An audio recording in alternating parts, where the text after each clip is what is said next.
Good afternoon. I thought before I talk, I'd like to thank the Jamestown catering folks. They've been so kind and gracious and feeding me. We should give them a round of applause because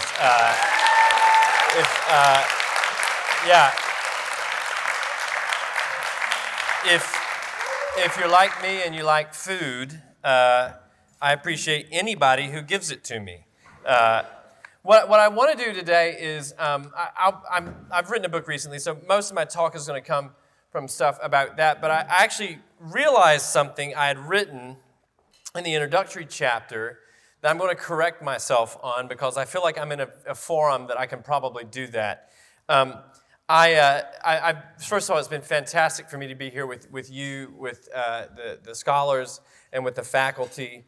I've been just so taken with the talks. Father Doran, I grew up right next to a wonderful Maronite couple who owned the finest restaurant in my hometown, so I have had a deep and abiding appreciation for, as I said, food and Maronites since I was a small boy. So it's great to be with you all. It was wonderful to be here with Professor Deneen and Professor Hansen the other night. And so I realized I'm Anglican, so I was trying to be the via media between the two of them. And so I hope I was remotely successful in doing that. But I've realized this morning I kind of want to drop the pretense of being nice about things, so I put cowboy boots on, which is what I do when I'm going to be a little bit more honest. And one of the things I had written about a year ago is I was writing, sort of explaining why I was writing, and I said, I am not trying to address controversies over contemporary engagements in politics or provide a blueprint for liturgical, theological, or social action. And I was trying to be a good scholar, yada, yada, yada, yada, yada. Well, guess what? I have a tenure-track job, and Larry Arn's my boss. So I am going to address some controversies, and I'm going to do it with hopefully clear speaking. Earlier on this week, I read it was a discourse, it's sort of a sermon, from a Presbyterian minister in Indiana. I live in Michigan, and so Indiana is not far away. And his talk was entitled, it's from 1841, his talk was entitled, "The Duty of Scholars to Their Country and to the World." And so if you're like me, I didn't go to a Christian college, I didn't really have a religious education. You're kind of taught to sort of denude your discipline of any meaningful affect it might have in the world around you. And so I think I'm a good soldier, and I've tried to do that, but I'm going to sort of not do that anymore because I actually think what I have to say has some effect on our world today. How we understand religion in the American Republic is a very real thing for society today, as particularly when religious people act politically. Now, even that word is somewhat strange for me because I'm taught, well, I don't act politically as a Christian. I do politics and then I do Christianity, and neither shall the twain meet. And I think that's what a lot of people sort of dispositionally think. Christians aren't allowed to think politically, right? We think spiritually and we think politically, and those two don't meet. And I think that's somewhat contrived. I don't know how real that is. And so I'm sort of working this out in my own life, and I'm writing along with it. What I want to propose to you is that the way we do, quote unquote, separation of church and state, or even disestablishment, it's a fake conversation. Almost all the time you'll hear people say, if they're talking about Christians and politics, separation of church and state. And what I've realized is I'm not really interested in talking about church and state. I'm not trying to establish the Anglican Church. Here's the thing. We can talk about church and state when Gretchen Whitmer is about ready to prepare a conservative Anglican theocracy in Michigan. But I don't think it's going to happen, so I'm not going to worry about that, right? We, all the time, we go to this conversation, we say church and state. Well, what I want to talk about is the affect of religion, the social and institutional affect of religion in the political and civil order. I'm not talking about the church. I'm talking about other effects of religion. And I want to make a division between the churchly realm and a religious realm. I think they overlap a little bit, but I don't think they're entirely synonymous. So what is my proposition? Well, my proposition was to look at the era between the sort of the ordering of the Constitution in the 1780s and the Civil War. And I'd like to go on and do two more books to kind of bring us up to the present, but I'm not there yet. So what's my proposition? I argue that the early Republic of the United States was committed to disestablishment while broadly, and I want everybody to hear this word, while broadly protecting and even perpetuating institutional Christianity through federal and state courts, state colleges and institutions, state legislatures, executive proclamations from governors and from presidents, and through state cooperation with religious institutions and religious divines.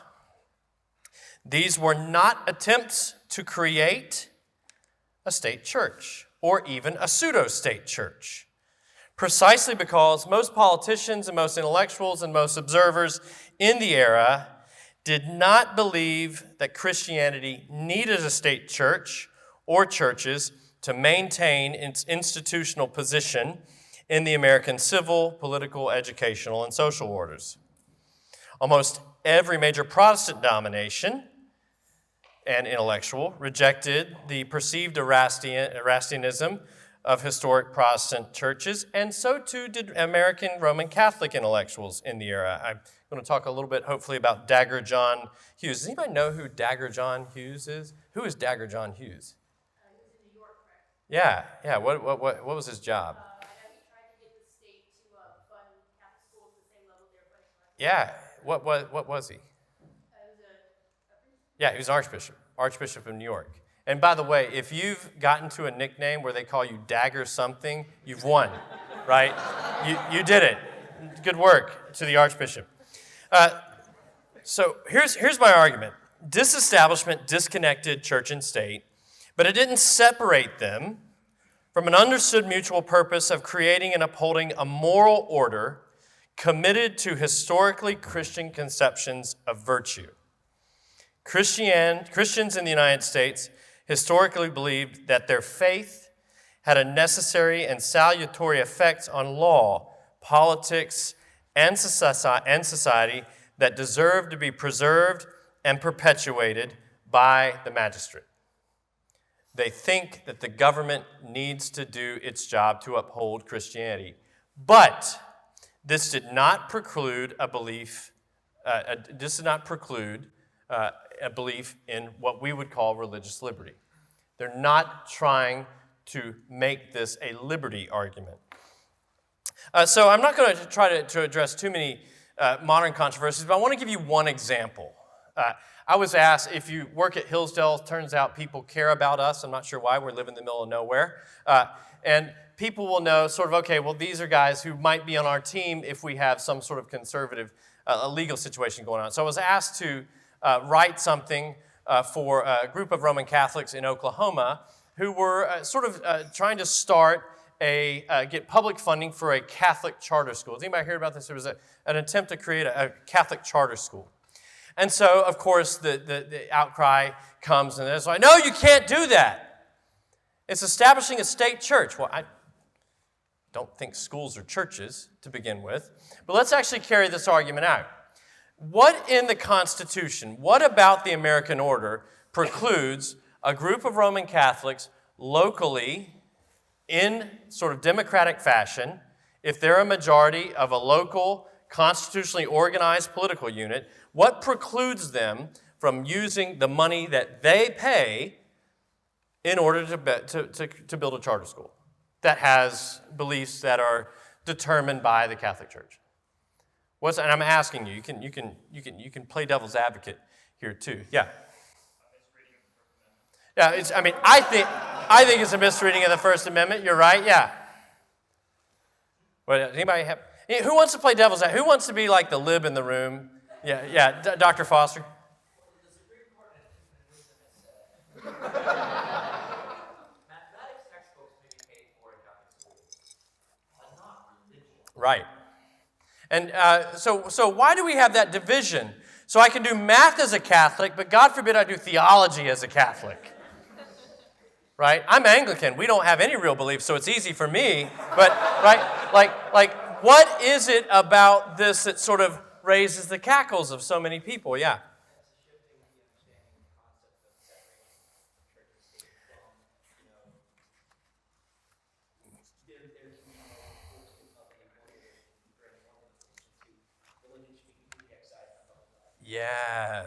Yes, this shifting understand of separation. Here's the thing, there's a lot of conservative scholars who say, I don't believe in separation of church and state, right? They sort of want to push back against it. I actually like separation of church and state. I don't want my pastor doing politics, and I sure as hell don't want my governor doing theology, right? So I'm actually pretty comfortable with that.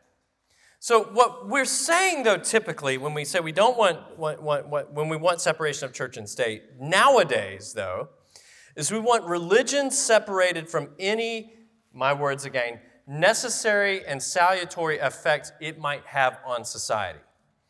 When someone says church and state, usually on the left, but not always, they're not talking about church.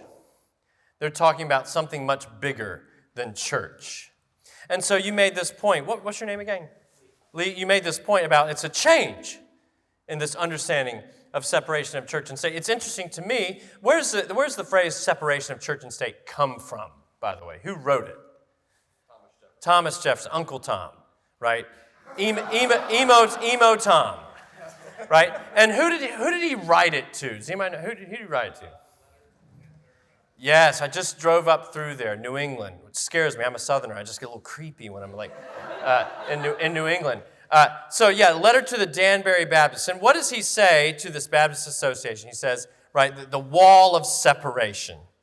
And so what's he actually saying to them, interestingly enough, is he's actually making a pretty modest claim. He's saying, look, we're not going to foist a church on you, right? Connecticut, is it loaded with Baptists in 1802 when he writes the letter? Is there a state Baptist church? No, there is a state church in Connecticut. It's the Congregationalist Church. And so what Thomas Jefferson is essentially saying is, don't worry, I'm not going to let those Congregationalists double down and just create an even firmer ecclesiastical tyranny over you that there might already be. Thomas Jefferson is pretty comfortable with the idea of chaplains, federally paid chaplains, by the way. And he tells James Monroe that he's fine with it. So Mr. Separation himself is like, oh yeah, let's pay some pastors to go chat with Congress. Right? That's not kind of how we read it.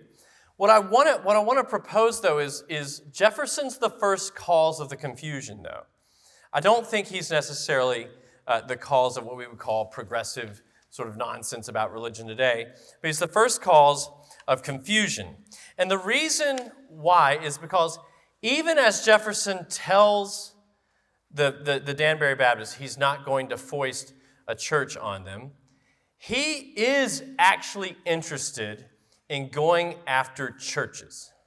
So we've sort of given Jefferson the benefit of the doubt. And I don't hate Jefferson. I lived in Virginia for a long time. I get it. He's like our best marketing tool ever, right? But I think that we have to question his legacy a little bit. And for this reason, does anybody know Thomas Jefferson's life journey?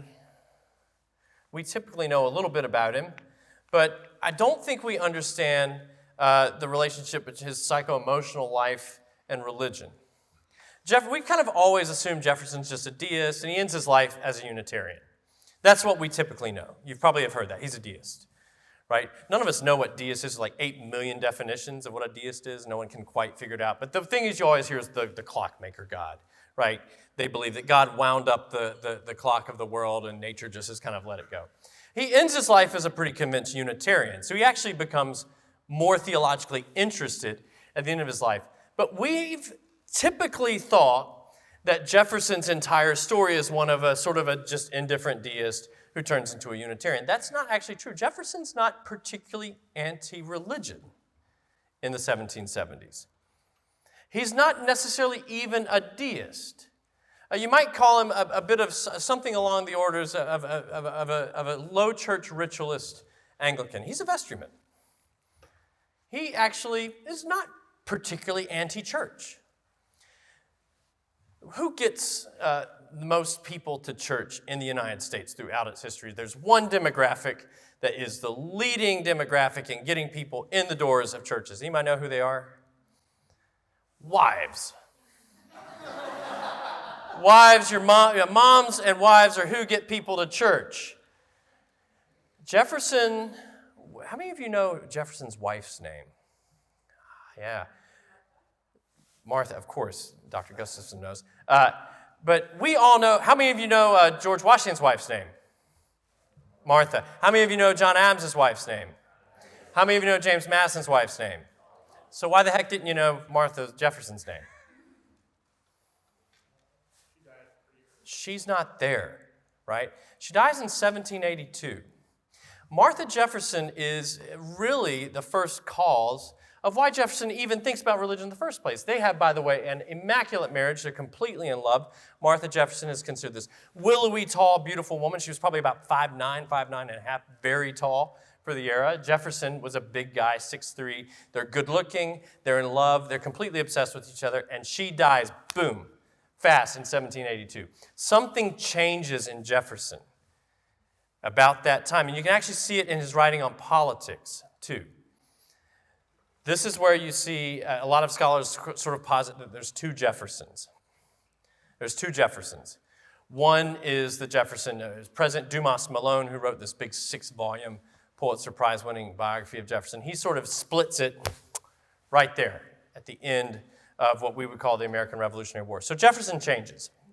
And so what I want to propose to you is Jefferson 2.0 is actually the guy who creates a lot of what we typically call anti-religious propositions concerning separation, and they're also anti-churchly. Jefferson really dislikes the Christian church, and I mean the institutional church, by the beginning of the 19th century. And so he begins to write how he feels about the Christian church. And this is where actually his turn against the church is what will turn him against what we might call orthodox doctrine and what will turn him against religion's effect in society in general. By 1819, he's raving against Presbyterians in Virginia who are mad that he wants to appoint an agnostic, or more or less an atheist, as the professor of philosophy. He wants to appoint Thomas Cooper. And a group of Presbyterians in Virginia freak out because they say, hey, you can't do that. And Jefferson says, actually, yes, I can. You're the guys who signed off on disestablishment. And the Presbyterians and the Baptists said, well, we didn't mean that by disestablishment. Right? Be careful what you buy, right? You'll never know what you're buying. They sort of change the terms. They want the terms changed. And Jefferson says, no, this is what we always agreed to. Is it what they always agreed to? Well, that's part of the history mystery here. What I'm going to propose to you is Jefferson's turn against the church turns him against not merely theology, but the idea that religious should have an affect in society. Does anybody know what Jefferson thought about the Trinity? Any of my colleagues ever know what he thought about the Trinity? He assigned a classical name to it. He compared it to something from the classical world. He calls it a Cerberus. What's the Cerberus? It's a 3-headed dog at the beginning of hell, right? And he calls it a monstrous Cerberus that basically Athanasius cooked up. And so this is what he's writing, even as he's talking about politics. Now, let's give him a benefit of the doubt. They say, well, I mean, plenty of people have weird beliefs about theology. It doesn't affect their politics. Is that really true? Right? Is my theology so separate from my politics that it doesn't have some sort of effect? I think this is where we sort of need to think about less church and more the actual affect of our religious beliefs in society. So Jefferson doesn't really like the Trinity. What else doesn't he like?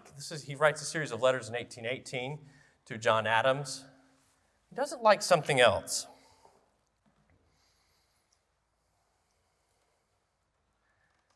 He doesn't like the incarnation. Jefferson hated the incarnation because he thought it was dirty. He thinks it's dirty. And this is, by the way, something that's quite popular in Virginia of the era. John Randolph of Roanoke will also hate the incarnation, and then we'll have this massive conversion where he becomes like the most Christian person in D.C., and he's converted by Francis Scott Key, by the way. This isn't unusual for Jefferson to believe this. If I were to tell you that one of your politicians hated the incarnation, would you sort of think that, well, that's not a big deal. I mean, why would that affect his politics?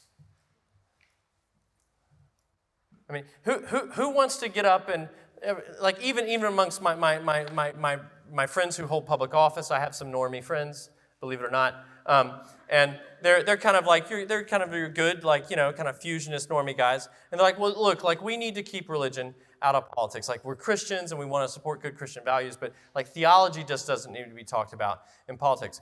Okay, buddy, why don't you get up and tell everybody, hi, I'm so-and-so, I'm running for Michigan 31, I'm the Republican nominee, and I hate the incarnation of Jesus Christ. My guess is that even the most uneducated, uncatechized person in the room would be like, I don't know, bud, I'm not there with you.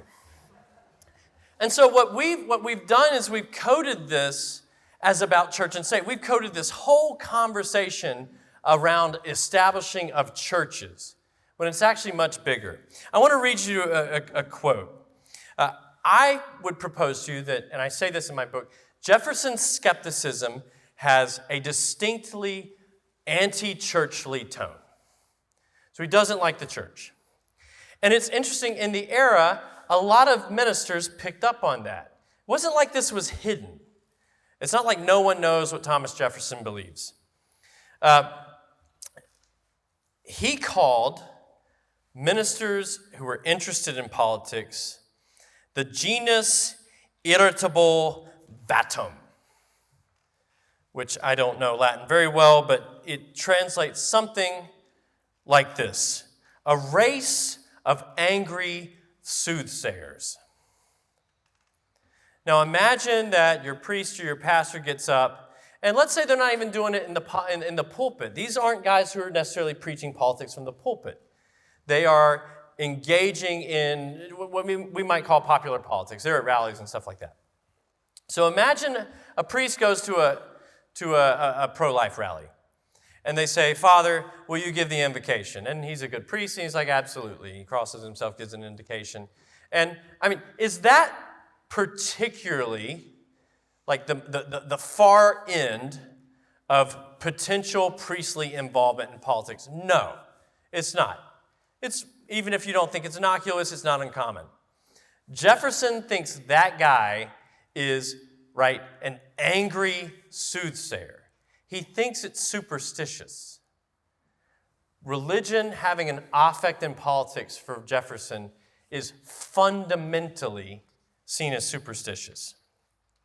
Here's another, this is a quote from Timothy Dwight, who was the president of Yale. He believed that Jefferson was actually a fundamental enemy of religion and the church. Dwight lumps them both together, religion and church. He says Jefferson's an enemy. He says, if you don't stop Jefferson's election, and now I'm quoting, you will lose the only and certainly best opportunity of securing public safety. The introduction of Mr. Jefferson will ruin the republic. That's what the president of Yale thought about this. And I want you to think about the language he's using. He's saying that Jefferson's irreligiosity has an affect on public safety. That there is something about public safety that will be messed up downstream from Jefferson's irreligiosity. A Presbyterian minister in New York said this: the election of Jefferson represented, and I'm quoting now, the deliberate surrender of the cause of Christ in the United States. So I want you to think about these two statements. One guy says there's going to be disorder because of his irreligiosity, and the other guy says we're surrendering the cause of Christ. Now I've put those two in there because I think both of them represent sort of an anti-religious polemic, but they're actually saying two very different things. One of the guys is basically saying, the church is going to be harmed because Jefferson is irreligious. Well, guess what? The church will actually be fine because Jefferson's irreligious. The other guy says, actually, there's some public disorder that's going to become because of his irreligiosity. And that actually seems to be a more substantive critique. That's something very different than what this other guy is saying. So why should we sort of think about both of them? Well, because in our own day and age, especially you go to the mainstream academy, you go to universities and colleges, they would say that those are essentially two similar statements about Jefferson that have been made, when actually they're fundamentally different. One is a theocratic claim, that if the government doesn't do X, the church will be messed up in a particular way. Right? The church and the state are actually separate, and that's actually fine. And Thomas Jefferson did not ruin the church. Right? It's going along just fine. Right? But Thomas Jefferson could ruin public order in the United States. That's real. And so our problem, even amongst conservatives and even amongst intellectuals, is we tend to lump these two things together. And what I want to do is kind of separate them. I want to say, you know what, religion actually has a pretty important effect on public order, on public virtue, how we act. But I don't think, Donald Trump does not strike me as like a daily mass kind of guy, right? And Kamala Harris isn't either. I don't think that the fact that neither of those people are religious in the way I'm religious means that my church is going to disappear tomorrow. I don't think that has anything. Like the Church of Christ is going to do just fine. But I might be a little worried about how their religious beliefs or lack of religious beliefs would eventually lead them to govern and to basically uphold what we would call basic public order. Those are very separate propositions, but we need to talk about both of them. Who's my timekeeper, by the way? Who's it? Okay. Just flag me down, wave at me, throw something at me. Don't throw something at me. That would hurt. So I want to move on to sort of talk about the reaction to Jefferson and why it's important that we think Jefferson. Professor Deneen and Professor Hanson and I were up here the other night, and I made the comment that I think Jefferson's kind of the lodestar for a lot of people in American liberty. We kind of typically think he's the guy who gave it to us. What's interesting is that's a 20th century creation. It's a 20th century creation, particularly, that Jefferson is seen as the guy who gives us civil liberty as we understand it today. Anybody know where that comes from in the 20th century? Dr. Foster, you're nodding your head. Who's a sort of first cause of that? There's a whole school of historiography that gets started.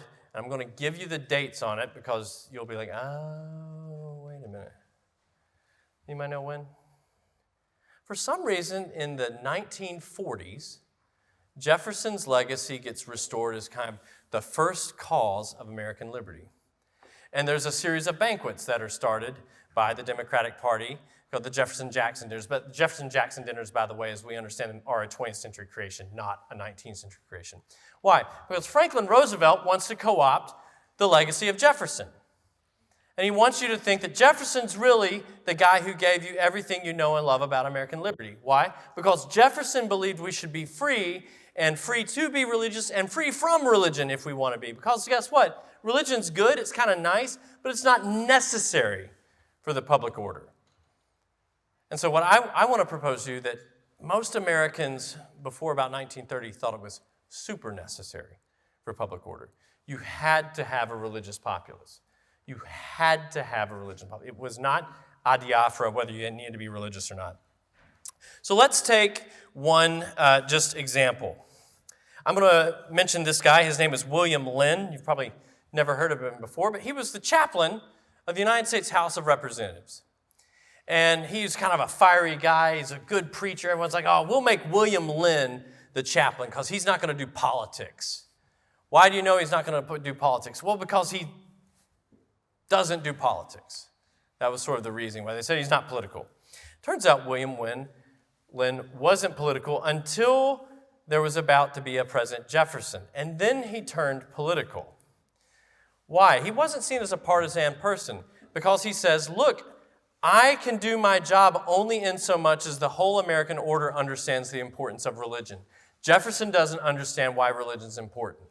And so Lynn just starts firing off tracts, by the way. He's throwing anything at Jefferson he can, like he's throwing any mud at the wall. My favorite one is he writes this one thing. He says, you can't vote for Jefferson because he doesn't really believe in the flood. And then Jefferson reads and says, well, I kind of do believe there could have been a flood. And then William Lynn says, well, what do you believe about the flood? And Jefferson says, I don't know. And William Lynn, see, that's where you're wrong because I know exactly how high the water went up, and you say it only went up 52 feet, and so boom, you can't be president. But he sort of toned it down. And he made some more kind of sober-minded criticisms. He said this. It was a pantomime of Jefferson. This is what William Lynn said.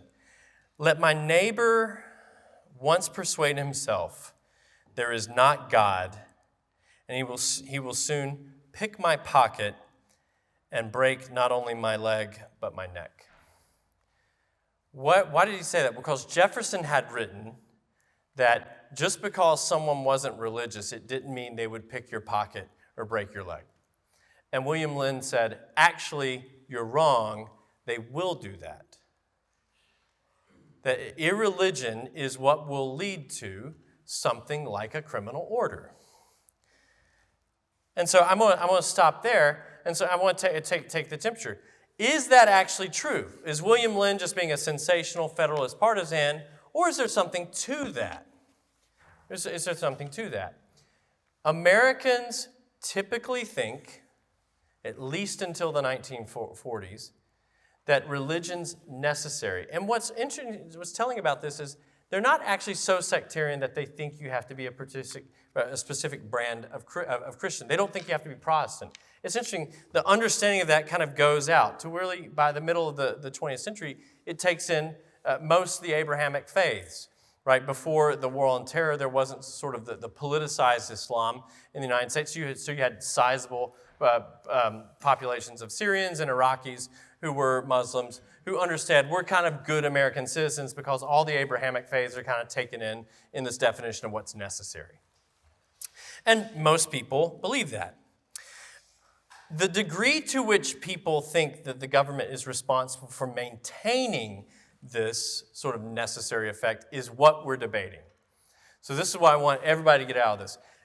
Almost everybody believes religion's necessary, and almost everybody believes it's the government's job to maintain religion's place in the civil order somehow. And if you don't believe that, right, what is government supposed to do with religion? This is where you get to the idea that there's sort of religion is outside of anything government can even talk to. The degree to which we think government's job is to uphold religion is the debate, not whether it does or not. All states interact with religion, right? It's a metaphysical impossibility for there to be an irreligious state. Because I remember being taught this. I went to a lib college, and I would have these professors say, there is no national religion.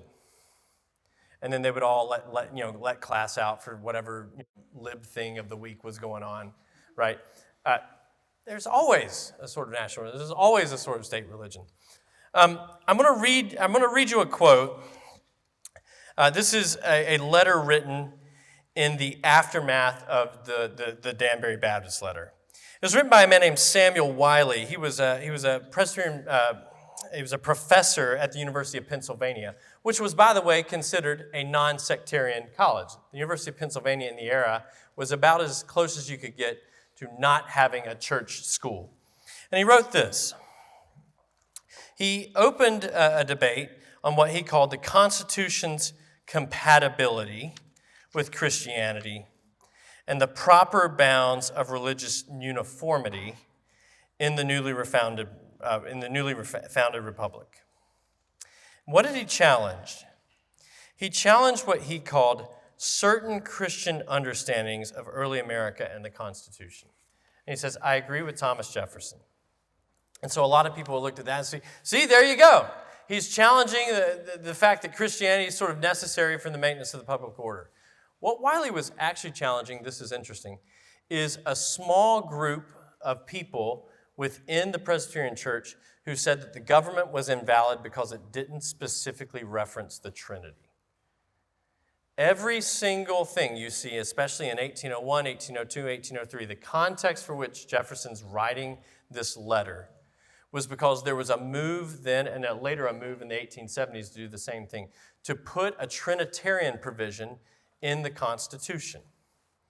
And so one of the reasons the Danbury Baptists write their letter when they do is because they're concerned that the language about the Trinity that's put into the Constitution will be sectarian language from the Congregationalist Church that is the state church of Connecticut. That's one of the reasons why they write when they do. They don't just wake up, right? They've been Baptists forever. They've had a Congregationalist church over them forever. They don't just wake up one day and be like, you know what, I'm getting a little extra persecution-y vibes today. Let's write the president. No, there's something that's prompting them to write them. And it's this conversation over a Trinitarian provision. And so what's interesting is a lot of these guys are basically saying, no, we don't need a Trinitarian provision in the Constitution in order to support Christianity. And what has modern historiography done? It's taken their responses and basically said, see, they don't think we need religion. It's not what they're saying. They're just saying, I don't think I need to specifically reference the Trinity to have a government that upholds Christianity. Now, this is the American context. In the 20th century, there's a similar debate in another English-speaking country. It's actually in 1940s. And they decide to put the Trinitarian provision in their constitution. What country is that? It's the Republic of Ireland, right? Ireland puts it in there. And does anybody, Dr. Frost, you know why they go with it? Because it's actually hotly debated. The Catholic Church says, we're not sure, we should probably do it, but there's actually some debate even amongst the Catholic hierarchy in Ireland. Why do they do it? Why do they decide to do it? The IRA is losing credibility after the war. So it's an anti-secularist move. Right. It's basically saying, hey, we've had a lot of people debate a lot of things. One of the things we can all get together on is the Trinity. That's it.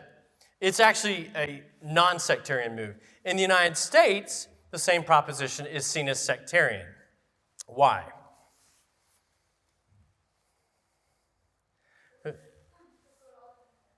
They're what? Yeah, well, we think there's a lot of Unitarians. You're right. We say, you're right, there's Unitarians, but we say there's a lot of Unitarians. Why do we say there's a lot of them? A lot of well-placed Unitarians. There's not a lot of Unitarians ever in the United States. They're like the loudest group of people on the planet. There's like 3 of them, and they scream, and so everyone's like, oh, there's 1 billion of them. And like, no, it's never that many of them. So in the United States, the Unitarians basically say, hey, we're important. You can't do this. But what's interesting about it is there's actually some good work that's being done on actually what would a democratic expression of American religion have looked like vis-a-vis the Trinitarian provision. If you would have put it to one man, one vote on the Trinity, would a Trinitarian provision have been put in the Constitution in 1804? That was when they planned to do it, 1804. The answer is yes, it would have been put in. So why is Ireland able to pull it off? There's another reason. Why is Ireland able to pull it off and the United States isn't? Well, how's the Irish Constitution voted on into the 1840s? By plebiscite. One man, one vote. How's the Constitution voted on? How are constitutional amendments voted on? Do we just run it by you? Yeah, Tom? What? Yep. So you, the individual, actually don't ever have a say on that. So what's interesting, this is the context for most of what we sort of view as the separation of church and state debate, and no one's actually thinking about separation of church and state. They're thinking, what about this Trinitarian provision in the Constitution? So that's one thing I want us to think about, that the debate's obscured even at the beginning. Another thing, I'm just going to reference this very briefly, is the idea that America wasn't Christianized. Do people think that America isn't Christian in the era? And inevitably, we'll go back to the Unitarian conversation. I'm glad somebody brought this up. The idea is that Unitarians sort of viewed themselves as Unitarians in the era. And we should sort of push back against that. They wouldn't have called themselves Unitarians. Unitarians in the early Republic don't think about themselves as Unitarians. And I see some of your faces like, well, that's weird. What else would they think of themselves as? Right? Your face is telling the story. I agree with you. When I first read this, I was like, that's weird. Anybody know what they thought of themselves as? They think of themselves as Congregationalists still. They call themselves Congregationalists. In fact, they very much are running the wheels of the Calvinist Congregationalist Church in New England. They don't call themselves Unitarians at all. They think of themselves as just good Christians who finally figured out we're going to get rid of that Athanasius stuff that, was just put in there at the last minute, like that's just the Trinity. Oh, it's made up. By the way, they all fault two people. There's two figures that American Unitarians in the first decade of the 19th century fault with the Trinity. The first one's Athanasius, and the second one is kind of funny to me. They fault John Calvin for it. Like Unitarians, like, good grief, if we were Calvinists, if we could have just been the type of Calvinists that didn't have to deal with Calvin, that would be great, right? I don't know how you do that, but that's who they kind of fought. They fought Athanasius and John Calvin. But they think of themselves as Christians. They think of themselves as restoring the apostolic purity of Christianity. So if you would have said, well, hey, you Unitarians, why aren't you okay with being a Christian country? They would have said, of course we're okay with being a Christian country. We're Christians. We're the OG primitive Christians who just are obviously wrong about everything, but, let's just go with it. No one is suggesting that the U.S. isn't Christian in the era. That's another thing we should think about. No one is suggesting that the United States isn't Christian. And so someone will inevitably point out things where they say, this is not a Christian government. And they do. John Adams says this is in no way like a Christian government. What do they mean by this isn't a Christian government? Because they turn around and basically propose a bunch of Christian things to do for the government. What do they mean when they say this isn't a Christian government? What they mean is this isn't a churchly government. There's no church that's running this government. And so some people say, well, how do they actually sort of live as a Christian government in the era? Well, what's something they do that's quietly very Christian that I don't even know if people know? Does anybody know what they do in the early 19th century? The presidents would do this. Even Jefferson did it. He got his arm twisted by one of his cabinet members in doing it. Right, there's an invocation before Congress starts. And they would call for fast days. And so this is what's interesting. The government would call for fast days. And ministers would view that across the board, no matter what tradition you were in, they would view that as authoritative. They would have church services because the president told them to have a church service. That sounds weird to our ear. But is there anything wrong? Is there anything unconstitutional about the president saying, I think there's going to be a problem. You guys are ministers. You guys know how to go pray and talk to God when this stuff happens. You should go do that. Is there anything wrong with the president saying, hey, preachers, go do your jobs? I'm not going to tell you how to do your jobs, but you should go do it now. Can a president do that? And here's one of the interesting things. Are fast day proclamations still circulated today? What's funny is we actually federally observe one every year. If you're like my house, my dad's obsessed with it. It's called Thanksgiving. Thanksgiving is a fast day. Now that sounds weird to us because I don't fast on Thanksgiving, right? So what they would do is traditionally what they did, they would fast in an evening and then give thanks the next day. They would fast and then give thanks. So Thanksgiving is sort of a holistic, almost a weekend type thing. Thanksgiving is a fast day that's just been built in to our annual observance. We still do this, right?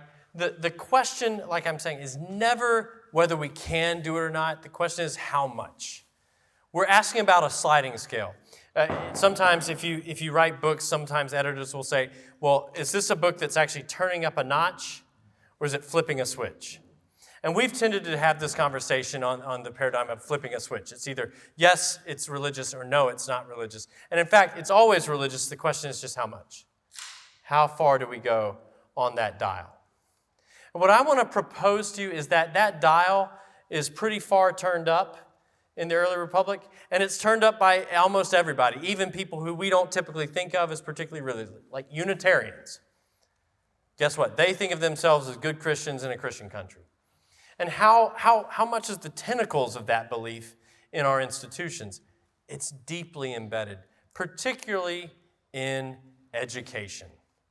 It's in colleges and universities more clearly, more viscerally, and more substantively than any other thing you can find.